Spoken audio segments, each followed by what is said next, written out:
పచ్చి మామిడికాయ చింతాకు పప్పు తయారు చేసుకుందామండి. ముందుగా 100 గ్రాముల కందిబ్యాళ్ళను కడిగి తీసుకొని ఇందులో 15 ఎండుమిరపకాయలు, 1/4 కిలో టమోటాలని ముక్కలుగా కట్ చేసి వేసుకోవాలి. 50 గ్రాముల చింతాకు, బెంగళూరు మామిడికాయ 1/4 కిలో సగము వేసి ముక్కలుగా కట్ చేసి ఇందులో వేసుకోవాలి. ఇందులోనే కొద్దిగా పసుపు, తగినన్ని వాటర్, ఒక పిచ్చ చింతపండును కూడా వేసి తగినన్ని నీళ్లు వేసి కుక్కర్లో పప్పు మెత్తగా ఉడికేంత వరకు ఉడికించుకోవాలి.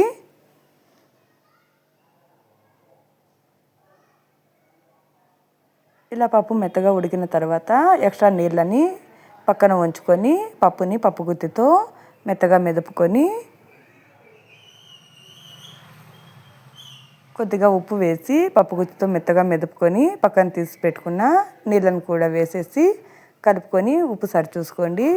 ఇప్పుడు తిరగవాతకి ఒక పెనంలో కొద్దిగా ఆయిల్ వేసి ఆయిల్ హీట్ అయిన తర్వాత 1 స్పూన్ ఆవాలను వేసి ఆవాలు చిట్లిన తర్వాత 2 ఎండుమిరపకాయలను కూడా వేయండి. అవి కొద్దిగా కలర్ చేంజ్ అయిన తర్వాత ఒక 15 నుంచి 20 వెల్లుల్లి రెబ్బలను వేసి ఇందులోనే ఒక మీడియం సైజ్ ఆనియన్ని కూడా కట్ చేసి వేసుకొని ఒక గుప్పెడు కరివేపాకు, పచ్చి కరివేపాకును కూడా వేసి వేయించి ఈ విధంగా కలర్ మారిన తర్వాత మనం ముందుగా మెదుపు పెట్టుకున్న పప్పులో ఈ తిరగవాతను కూడా వేసి కలిపేయడమే అండి.